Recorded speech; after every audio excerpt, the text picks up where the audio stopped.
Good morning. Good morning. Welcome to this Friday's edition of Coffee with the Principal. Thank you so much for joining us today. My name is Principal Hunsberger here at Katherine Johnson STEM Academy, and I am so thrilled that we've got some amazing guests with us here today for today's special Coffee with the Principal. A few housekeeping things, and then I'll hand it over.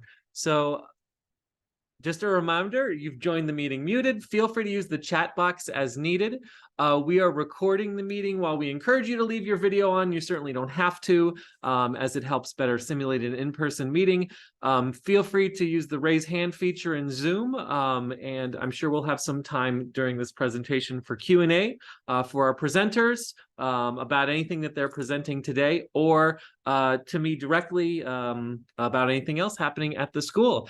As always, you can check, if you weren't able to join this live, you can check out the archive on our Katherine Johnson STEM Academy YouTube channel, youtube.com/the @ KJ STEM Academy, or just search for us on YouTube and you'll find it. Couple of housekeeping items and then I'll turn it over. Number one is this, and I need your help on this, families. So beginning of May is Teacher Appreciation Month, and I am so thankful to have some amazing teachers and staff members here at Katherine Johnson STEM Academy, and I'm asking for your help in partnering with us. We like to, each year, what we try to do is we try to provide some breakfast, some lunch during that week to celebrate and honor our teachers, and would love if you would help by partnering in that. There is a link which I'll put in the chat. It's also right here. I remember I have to put in the HTTP part, or it's not clickable. There we go. So if you could help us with that, I know that would speak greatly to our staff here at the school. And with that said, I want to turn it over. I think what I'll do is I'll introduce one person on our staff, and then I'll let her introduce the team who's presenting here today. So one of the people you may know here at Katherine Johnson is Miss Shannon Tracy. She is our PSW. She does an amazing job with all of our students here at the school, and we're so glad to have her as part of our team. She'll tell you a little bit about what she does, and then she'll introduce the team who is here presenting with us. And if there's anyone else I need to give co-host access to, just put that in the chat to me. I think I've got it. So Miss Tracy, thank you so much for being part of Katherine Johnson STEM Academy, and I'll stop sharing, and I'll let you take it from here. Perfect. Good morning, everyone. Yes, thank you so much. I'm very excited for today's Coffee with the Principal.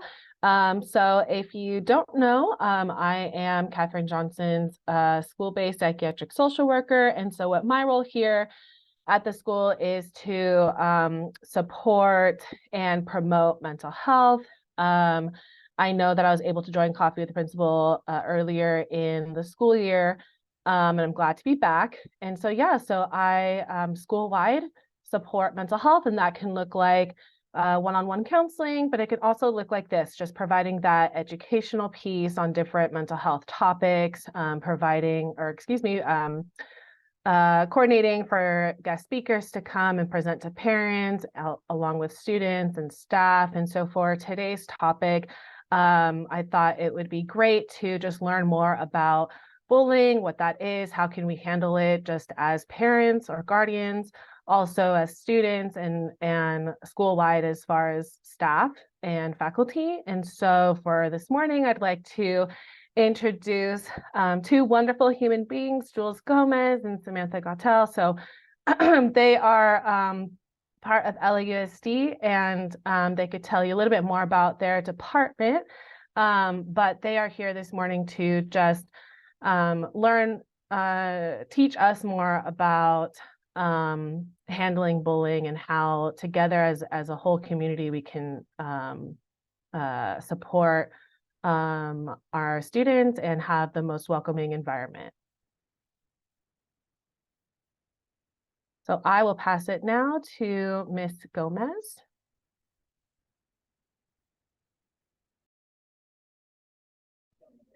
All right. Thank you so much. Good morning, everybody. Thank you for joining us on a Friday morning. My name is Jules Gomez. I use she, her pronouns. I'm from the Office of Human Relations, Diversity, and Equity. I know that's a lot to remember. There won't be a pop quiz. I'd like to introduce my colleague, Samantha. I work primarily out of the South. Samantha works out of the West. So I'm going to hand it off to Samantha now to go ahead and get us started.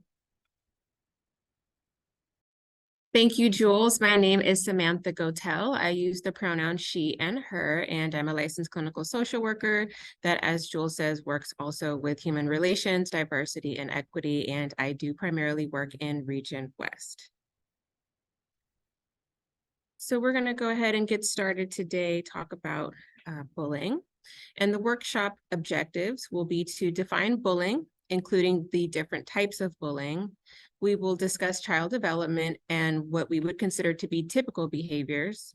We will review school and district bullying policies and procedures, and then share some school-wide interventions and standards.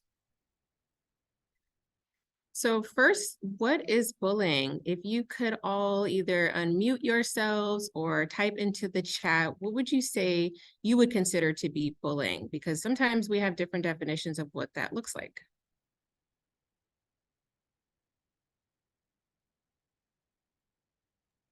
Don't all jump at once. Well, and I know it's a small group, and I know when I go to my kids' coffee with the principal, I'm usually also at work doing other things. So if there are any folks who would like to share their ideas of what would they think of bullying, what they think of, we would love to hear from the parents or the community members in the room. Otherwise, maybe our principal or PSW can share some of their ideas about what might constitute bullying, even though they've already had this training.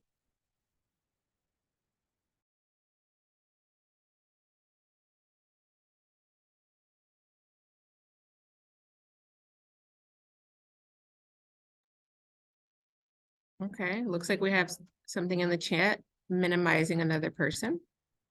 Okay, thank you for contributing. Anyone else?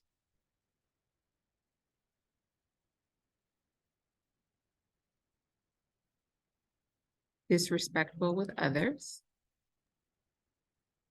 Okay. Yeah, those are two excellent examples, don't you think, Samantha? Yes, thank you.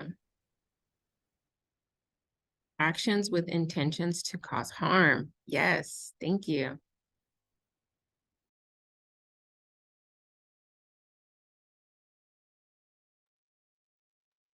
Aha. Principal says repeated and ongoing, and that is a major component when it comes to bullying. So thank you for those who contributed. I know it can be strange in a small group like this, but it's really helpful for us to know what the grownups in the school community think about when they think of bullying, because bullying is such a commonly used term in the school system. And that's why we're here, right? And so we're going to go over the legal definition of bullying because this is how it's written in the district policy, and our unit is actually responsible for the district policy. And this policy was just re-released in March of 2022. So it's got some new revisions that I think are really special, really important. But this is the definition as it's listed in the policy. So it says bullying is any severe or pervasive act or acts by a pupil towards a pupil that has one or more of the effects, these listed effects. Okay. And so this is really important to keep in mind. In order for it to rise to the level of bullying, it has to cause a student to have a fear of harm to themselves or their property. It has to cause a student to experience a substantially detrimental impact on their physical or mental health. It has to cause a student to experience substantial interference with their academic performance, or remember, it's one of these, not all of them. Or it has to cause a student to experience interference with their ability to participate in the school community, right? So in the services, activities, or privileges provided by the school. So this is it can feel pretty broad, but also kind of specific, which I think is intentional. Because this is the legal definition. This is the criteria that we're holding the behaviors to. And so I think it's important for parents and grownups to know. If you want to take a picture of this slide, I would encourage you to do that, just so you have in your back pocket what the district is looking at when we're determining if a behavior rises to the level of bullying. As again, this is a word that we use very commonly in today's world, and we want to make sure that we're not just throwing the word bullying around unless we're really looking at bullying, which is why we also like to talk about this continuum of inappropriate behavior, right? Because that's how behaviors happen. They happen on a continuum. And so we want to look very beginning on the left side of the chart here at what we call poor behavior. Poor behavior, this is going to be our rude, insensitive, thoughtless, inconsiderate behavior. This behavior tends to be selfish and random, which is important to keep in mind. They're often isolated behaviors that are unintentional. And I think that as we read this list under the sign of poor behavior, I think we can all agree that most of us probably know other grownups who would fall in this category, right? Folks who maybe haven't got the social skills that we would expect them to have as our peers. And so it's important that we keep in mind when we're looking at the behavior of the youth, of the students at the middle school, they're still learning, right? They're literally still learning how to be humans and how to engage with each other, especially kids today who spent around 2 years at home during the pandemic, not having those socialization opportunities. They're very much still learning how to socialize. So when our student comes home and tells us about a behavior of their classmate, we want to be mindful of, is this student exhibiting poor behavior? Is this a learning opportunity, right? Do I need the school to make sure they're teaching those important social skills? Or are we looking at bullying behavior? And when you look at the middle blue column, that's where we're seeing the bullying behavior. This behavior tends to be cruel, predatory. Somebody in the chat said it's ongoing, right? So it's persistent and consistent. It's pervasive. And most importantly, it's intentional and targeted. And I just did the assemblies I'm going to do for your students today. I did yesterday at another school. And it's interesting because teachers and students also, we know most kids are not intentionally trying to hurt somebody else. We do have a few outliers here and there, right? But most kids are not intentionally trying to hurt somebody else. So again, when your student comes home and talks to you about the behaviors of their classmates, we want to try to really focus in on what might be the intention. The impact still matters, right? If your kiddo's feelings were hurt or if your kiddo was offended, like that's valid. And we want to make sure we validate that. But it doesn't necessarily mean that the behavior was bullying behavior. Because again, not everything is bullying behavior. I would say the majority of behaviors do fall in the poor behavior category if we're really looking closely. And then all the way to the right, we have our criminal behavior column, which we do unfortunately see on some of our school campuses, though not that often. We would call these criminal threats, hate crimes, assault, rape, child abuse. Again, this does happen. It doesn't happen often. But this is kind of the continuum we like to talk about of inappropriate behavior.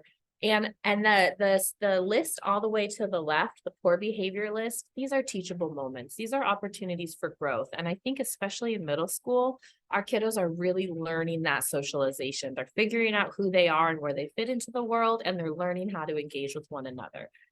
So many of the behaviors we see in middle school are teachable moments. And your teachers at this school have already had this training. And so they are working with the kiddos on those behaviors actively. So this is the first thing we need to do is determine where the behaviors fall on the continuum. But we also want to differentiate some behaviors because, for instance, bullying and teasing can look very similar. And this is something we're going to review with the students today. Because I think in all relationships, whether it's a work relationship, a friendship, a romantic relationship, most relationships, we reach a level of closeness where we feel comfortable teasing one another, right? We joke around, we have inside jokes, we push their buttons a little bit because it's fun. Teasing seeks to build closeness. We're trying to continue to build our relationship, to cultivate that closeness.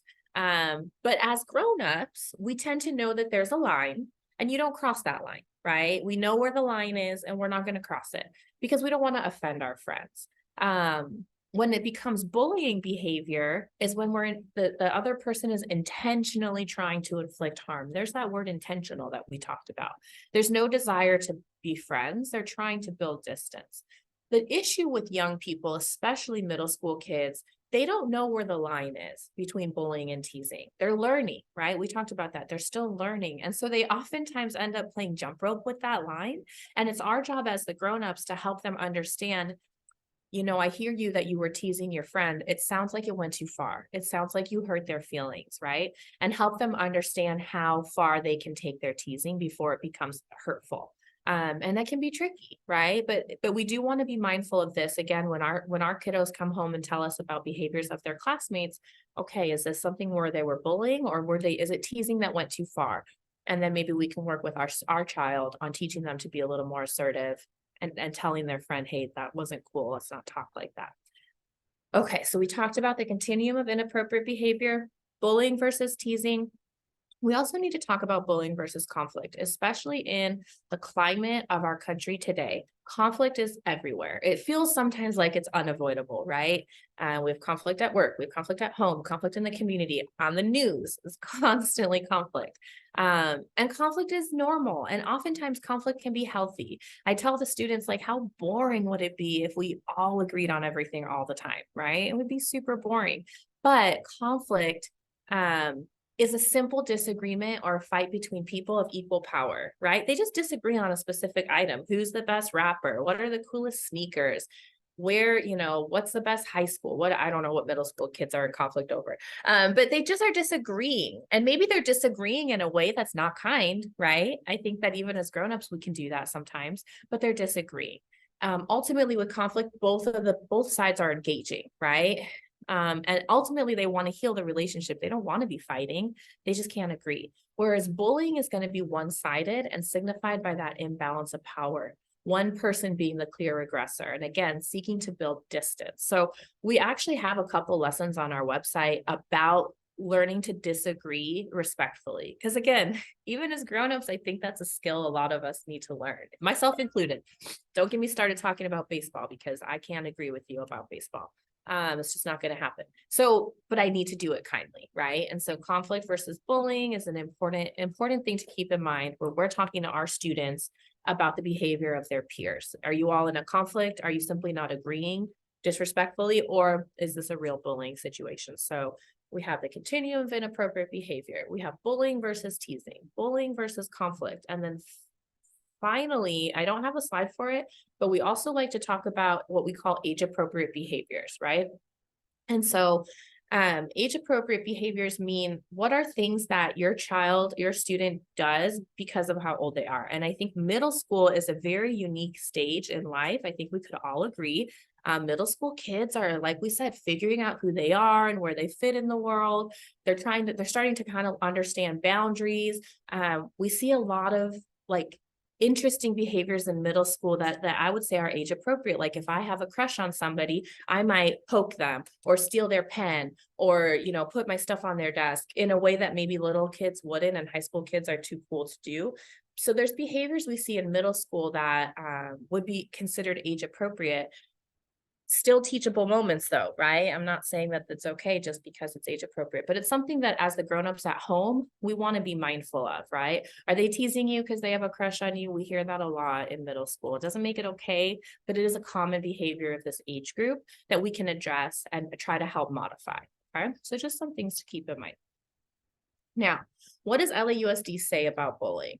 The LAUSD district response, again, this is from the policy to bullying, is that all reported or witnessed incidences of bullying are taken seriously. Number one, they're investigated on an individual basis, and they're progressive discipline is implemented and monitored. And so the key part that I want to look at here when we talk about our response is the individual basis. Every situation is different. Every student is different. Every family is different. Every school community is different. So it's really important as the grownups at home for us to keep that in mind. The way that the school works with my student might look different than how they work with a different student, and that's okay. It's because every situation is unique. The progressive discipline part, that's a little bit more standardized, right? And so every school has their the way that they will respond to incidences on campus. And it depends on the school community. Katherine Johnson STEM is a very small school community. And it seems very close knit, which is super cool. But that means that their progressive discipline here probably looks different than it would at like a giant, I've been to middle schools that have like 1,100 kids. It's going to look a little bit different. So it's important to keep that in mind. We're going to tailor things to the family and to the school community. But everything is taken seriously, investigated, and then the policies and procedures are implemented and monitored, okay? So what is your school doing? What is Katherine Johnson STEM Academy doing to handle bullying on campus? So I know for a fact, because I've been out here and I did the training with your teachers, that your principal is following district protocols for all incidences handled at the school, including but not limited to conducting an investigation, contacting caregivers of students involved, and utilizing that progressive discipline and restorative practices. Restorative practices is something that we do in this district because we want students to understand their behaviors and how they impact others. And we want to build that empathy in the hopes that they will stop the behavior, right? And so that's something that we do across the district, but I know it's also happening here at Katherine Johnson STEM. And so what are some of the things that this school is doing? They have the Student of the Month, where we really like, in our office, what we say is the best way to combat bullying is to create an environment where it doesn't exist. And we do that by building community and by showing students the behaviors we want to see. So having programs like Student of the Month helps to show the kiddos what kind of behaviors are being rewarded and what kind of behaviors are being emphasized, right? And so we do that. They have school-wide campaigns like World Kindness Day. Today, we're going to be going into all the classrooms and doing presentations on bullying and how to be an upstander.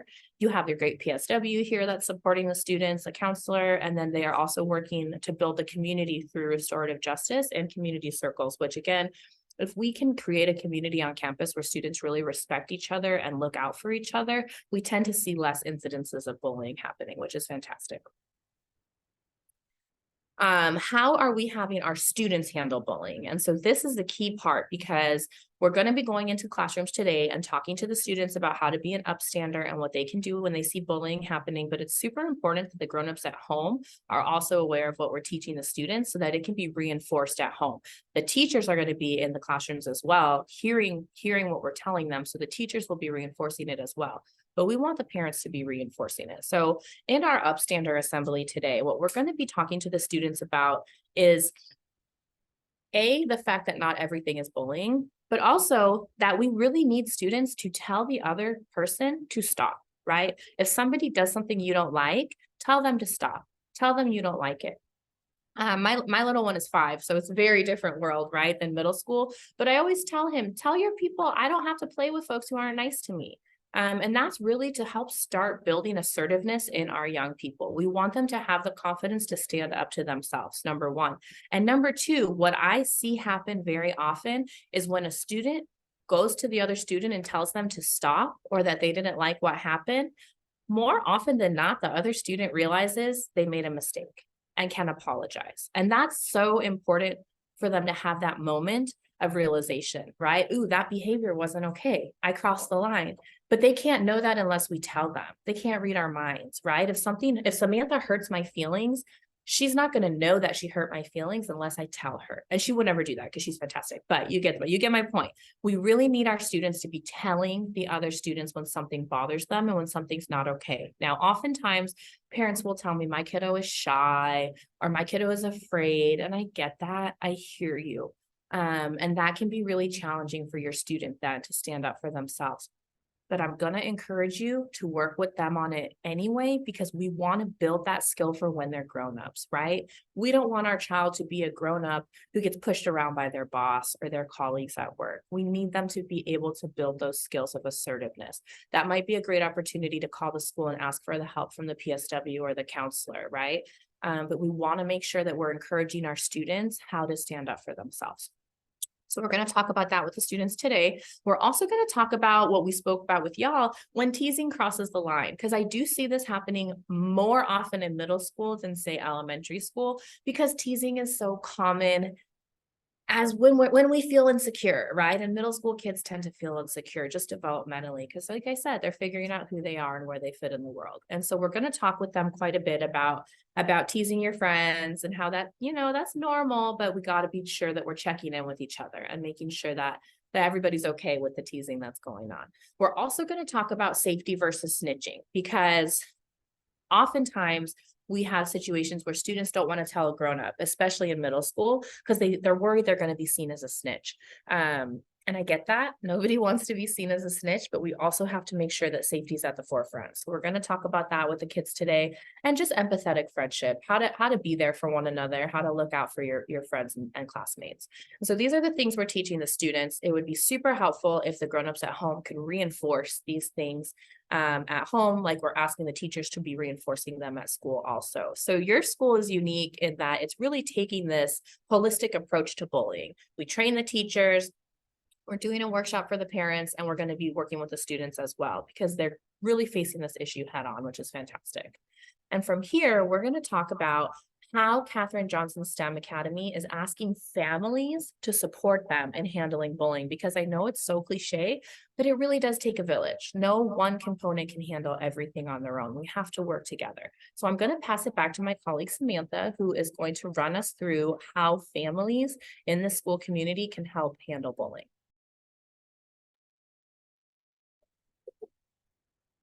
All right, thank you, Jules. So family and caregiver response to bullying. So one of the really important things that you could be doing is trying to remember that there are 3 sides to every story. I'm sure you've heard it before. There's your child side, the other side, and there is what actually happened. Keep in mind that there's usually more to the story. Ask your child how they handle the situation. And as Joel said, did your child ask the other student to stop? It's really important that your child is telling the other student how they're feeling. And also, did they tell an adult? Oftentimes, we're finding out when investigating what has happened that they also did not tell an adult. And that's really important in trying to investigate what happened. Try to get more information and document it. Who was the other student? Keep notes for yourself regarding incidences where your child has conflicts with other students, and try to detect patterns in behaviors. And I'm just going to jump in right there, because I have spent a long time as a school-based PSW, and I cannot tell you how many times I've worked with parents who tell me, so-and-so is bullying my student all day, every day. It just doesn't stop, and it needs to be stopped. And when I go to the principal with that information, the principal would tell me, okay, but like, how do I investigate this? Because generally speaking, very few things happen all day, every day, right? And so if a parent can come, or a grown-up can come to the school, to the principal, PSW, whomever, and say, Johnny hit my kid at lunch on Thursday. Here's the grown-ups who were around. It makes it so much easier. Easier is probably not the right word, but so much more manageable for the administration then to look into it and figure out what happened. Like I said, every incidence of bullying that's reported is going to be investigated. We can investigate it if we have all the details, which is why I always encourage grownups to keep a notebook, or even use the app on your phone. I'm pointing to my phone. You can't see it. Use the app, the notes app on your phone, just to write it down. Also, if you've told a teacher, who did you tell? When did you tell them, right? Because if the principal or administrator knows that information, then they can circle back to the teacher as well. So just keep your own notes, have it documented so you can share. But also that last note, sometimes when we start to document it, we notice like, oh man, they just can't agree on, I don't know what middle school, like the best video game. And you start to see the patterns in the documentation, like, oh, I think they have a crush on each other. They're clearly teasing each other. And you start to see like, this is not bullying. So I think those notes can be super helpful. And I will pass it back to Samantha. Thank you. Also talk to the teacher. What has the teacher noticed or heard? There's usually some more information that you can get from the teacher. And find out what interventions, if any, has the teacher utilized. If necessary, try to speak to an administrator, and please refrain from addressing the other child or their family directly. And start by speaking to someone at the school. Awesome. Yeah, because oftentimes our teachers, these teachers spend so much time with these students, especially at a small school like Katherine Johnson. These teachers really know these students and they know what's going on. Oftentimes, if you go to the teacher, you'll find that the teacher's already done some things. Maybe they changed a seat, maybe they changed a group, maybe they, they spoke to both kids together. It depends on the teacher and the situation. But if you go to the teacher first, you may find a couple of interventions have already been tried. And then write it down, right? I went to the teacher this day, I went to the teacher this day, I went to the teacher this day. And if you still feel like it's not being handled, then go to the administrator. The reason that we ask folks to refrain from going directly to the other student or their family is because you just never know what's going on in somebody's life, right? We all have a myriad of stressors that we face day in and day out. And you don't know if today you decide to go talk to Johnny's dad, you talking to Johnny's dad could be the straw that breaks the camel's back that day, right? And maybe he's just had enough and he can't take it. He's so stressed and maybe he yells at you, but he didn't mean to yell at you. He wanted to yell at his boss, whatever. You know what I mean? It's just, we don't know what folks are dealing with. And so the best avenue is always to just go through the school and let the school handle it. Because we gotta be respectful of other folks and what they might be going through. We just can never know. So yeah, thank you, Samantha. All right, you want to do cyberbullying, Samantha? Sure. Also, do not respond if there is any cyberbullying specifically. This happens, we tend to see this in middle school. Try to print or save the messages or images for evidence. Try to block the person, contact local police, and alert school administrators. Yeah, so cyberbullying is actually more common these days than we're used to. And it's because young people are on their devices more than they've ever been, probably in the history of the world, as a result of the pandemic, right? And so kids were on their devices a lot before. Then we were home for 2 years. They had to do school online. Everything became online. And now we're kind of getting back out there into the world, but the kids are not letting go of their devices, which is, normal and appropriate. But as such, we're seeing this rise in this cyberbullying behavior. And so we do actually offer a whole separate workshop on digital citizenship and cyberbullying. If that's something y'all are interested in, let your administrator know. We'd be happy to come back and do that one for you. But this is just some quick tips. What happens when folks respond to cyberbullying is we usually end up with 2 cyberbullies. So we don't want to be responding. We don't want to be engaging in the bad behavior, right? Most apps, in terms of blocking the person, most apps and also most service providers have the ability for you to block somebody.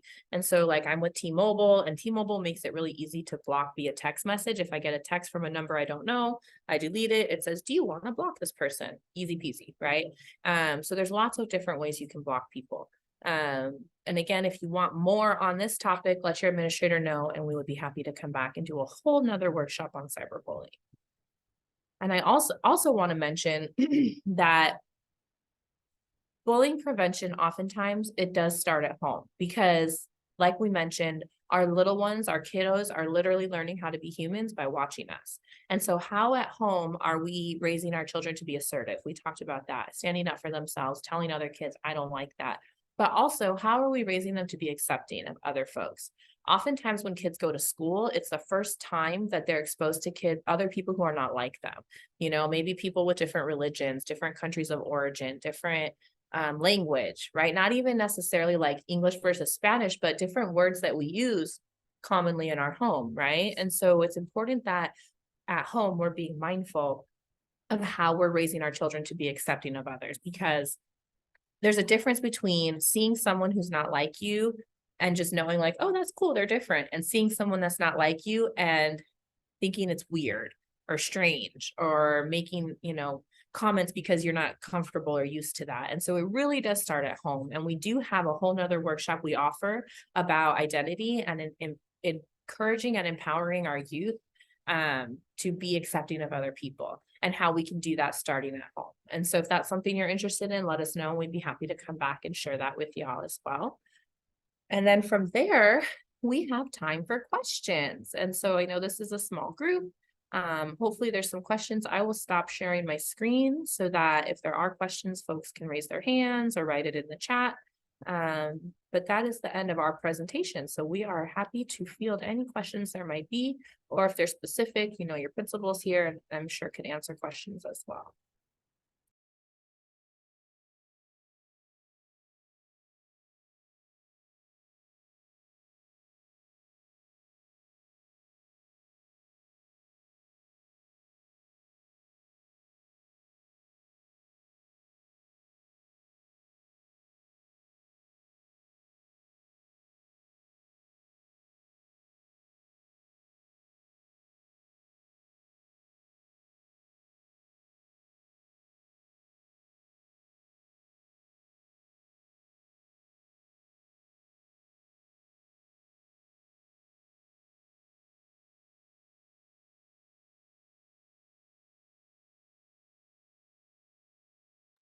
I can jump in. I usually wait till it's just quiet enough to be awkward, and then I jump in.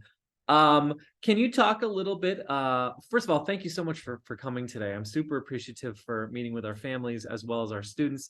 Can you talk a little bit about one thing that I think was alluded to, but may not have been specifically brought up today, which in my 19 years of working in middle school happens a lot, and that is this notion of like spreading rumors and gossiping and the effects of that with young people getting involved.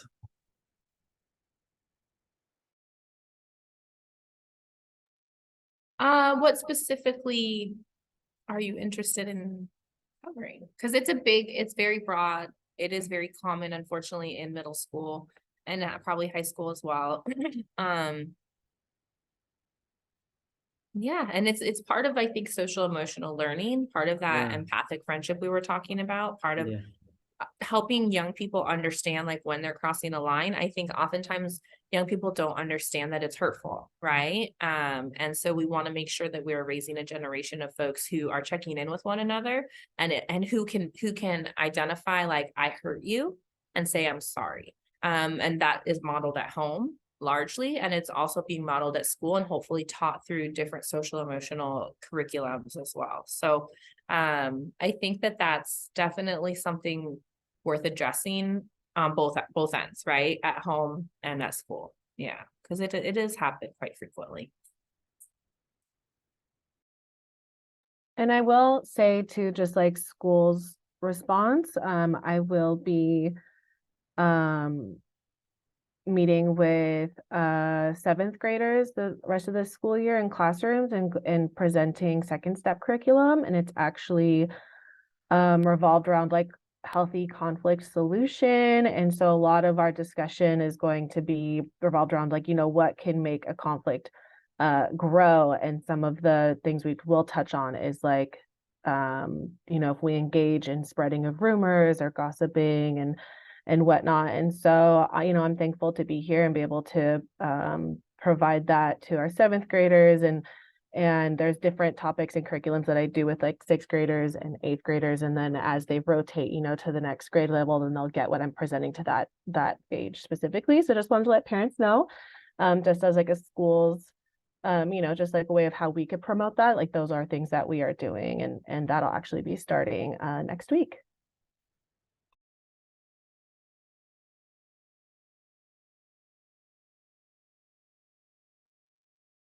Awesome. Well, are there any last questions from any of our families and community members here today?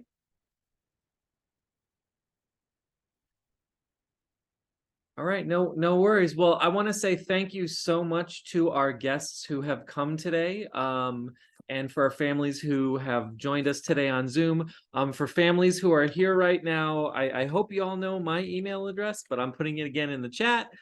Miss Tracy, I'm wondering if you might put your email address in the chat too, so families who are with us today, if you have any other questions that come up to you, like as soon as the Zoom ends, which happens to me every time I'm on a Zoom, you can reach out to either Miss Tracy or myself. I promise you that if we don't, either Miss Tracy or I don't know the answer, we will reach out to this amazing team at Student Health and Human Services HRD group. I'm sorry, I always get those confused. HRD, and we'll get answers to you. So again, thank you so much for being with us today, and I'm super excited that our kids are going to get to meet these folks in person here at Katherine Johnson STEM Academy today. So when they get home today, ask them what they learned today from our team here focused on bullying. So with that said, we have now come to the end of Coffee with the Principal. Thank you again so much. Just one quick reminder for if you joined us late, if you want to partner with us on Teacher Appreciation Week, there is the link in the chat. But again, thank you so much for being here. Have a great Friday, have a great weekend, and we'll see you all next week. Thank you so much. Bye-bye.